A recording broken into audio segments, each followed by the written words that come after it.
Hi friends, welcome to our channel. ఇంట్లోనే ఈజీగా potato chips ఎలా తయారు చేసుకోవాలో ఈరోజు మనం చూద్దాం. ఒకసారి మీరు కానీ ఈ విధంగా ట్రై చేసి చూడండి. చాలా ఈజీగా ఉంటుంది, అదేవిధంగా చాలా టేస్టీగా ఉంటాయి. ముందుగా ఆ విధంగా ఉన్నటువంటి పెద్ద సైజు పొటాటోస్ని తీసుకోవాలి. తర్వాత పీలర్ సహాయంతో దాని మీద ఉండే తొక్కంతా తీసేసేయాలి. వీడియోని స్కిప్ చేయకుండా ఎండ్ వరకు చూడండి. ఆ విధంగా తొక్కంతటిని పీలర్ సహాయంతో మనం పీల్ చేసేసుకోవాలి. పీల్ చేసుకున్నాక ఒకసారి నీళ్ళల్లో కడుక్కొని తురుముకుండే మిషన్తో పొటాటో చిప్స్ అన్నిటిని ఆ విధంగా తురుముకోవాలి. ఆ విధంగా తురుముకున్నాక ఒక గిన్నెలోకి నీళ్లు తీసుకొని ఒక స్పూన్ నిండా సాల్ట్ వేసి మనం తురుముకున్నటువంటి చిప్స్ అన్నింటినీ అందులో వేసి ఒక 10 నిమిషాల పాటు వదిలేసేయాలి. తర్వాత వాటన్నింటినీ ఒక కాటన్ క్లాత్ మీద ఒక 5 నిమిషాల పాటు ఫ్యాన్ గాలి కింద ఆరబెట్టుకొని తర్వాత తీసేసుకోవాలి. ఆ విధంగా ప్లేట్లోకి ఆ విధంగా అన్నింటినీ ప్లేట్లోకి తీసుకొని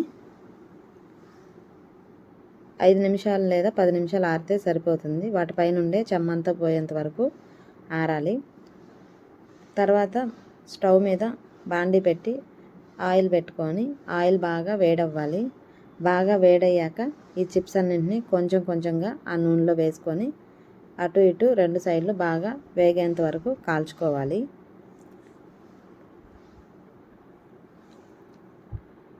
ఎవరైనా మన ఛానల్ని ఫస్ట్ టైం చూస్తున్నట్లయితే ముందుగా సబ్స్క్రైబ్ చేసుకొని పక్కన ఉన్న గంట సింబల్ని నొక్కండి. ఆల్ అనే ఆప్షన్ వస్తుంది. ఆప్షన్ని కానీ క్లిక్ చేస్తే నేను ఏదైనా కొత్త వీడియో పెడితే మీకు నోటిఫికేషన్ రూపంలో ముందుగానే వచ్చేస్తుంది. ఆ విధంగా వేగాక చిప్స్ అన్నింటినీ మనం తీసేసుకోవాలి.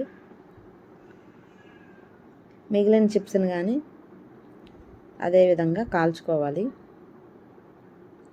ఒకవేళ కాలలేదంటే మళ్ళీ కానీ వేసుకొని ఇంకొకసారి కాల్చుకోవచ్చు. చిప్స్ మెత్తగా ఉన్నాయి అంటే మళ్ళీ ఒకసారి ఆయిల్లో వేసి ఒక 2 నిమిషాల పాటు వేయించుకుంటే సరిపోతుంది. తర్వాత ఒక గిన్నెలో తీసుకొని మనం తగినంత ఉప్పు కారం వేసుకోవాలి. ఇట్లా అయినా తినేసేయచ్చు, ఎందుకంటే మనం సాల్ట్ వాటర్లో ముందుగానే నానబెట్టుకున్నాం కాబట్టి సాల్ట్ అనేది ఎక్కువ పట్టదు. కొంచెం సాల్ట్ వేసుకొని అదేవిధంగా కొంచెం కారం వేసుకొని పిల్లలకైతే అలానే పెట్టేయచ్చు, ఉప్పు కారం వేయకుండా. వీటన్నింటిని ఆ విధంగా మిక్స్ చేసుకొని తినాలి. అంతే, ఎంతో ఈజీగా చిప్స్